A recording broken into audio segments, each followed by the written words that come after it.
Well, away from governance matters, Kenya is set to host this year's Africa Continental Conference on Renewable Energy in October.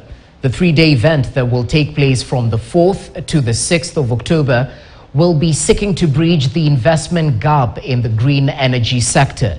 Speaking during the breakfast meeting in Nairobi, senior consultant for European Union, Olivia Otieno, said the outcome of the project will revolutionize agricultural sector alongside transforming the transport system. This conference comes barely 2 weeks after Kenya hosted the inaugural Africa Climate Summit, where President William Ruto urged world leaders to take responsibility in addressing the effects of climate change across the globe.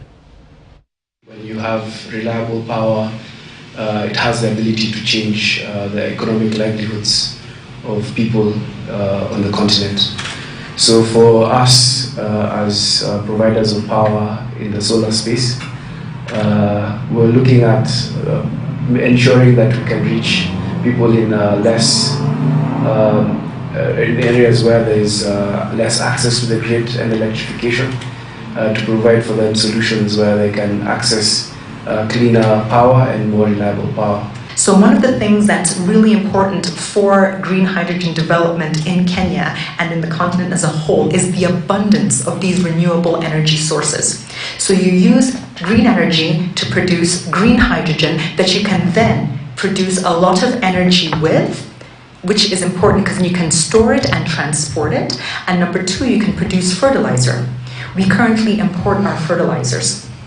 And that is a huge cost, not just to the government, but to the consumer, to the farmer, etc. And the fertilizer we're importing is not green. Furthermore, the fertilizer we're importing is not tailored to our soil structure. In terms of electric mobility companies, well, we will have manufacturers, which are really like the specialty of Kenya, with the companies Basigo and Rome. One is specialized in manufacturing electric buses. The other one is specialized in manufacturing electric two-wheelers, electric motos. But we will also have other companies which are more on the operating side of things. So they provide the service of electric mobility. And those would be companies like Mobility for Africa.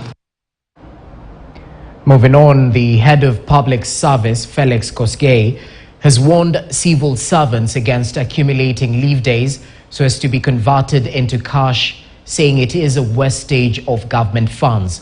According to Kosgei, the move by some civil servants to accumulate leave days beyond 100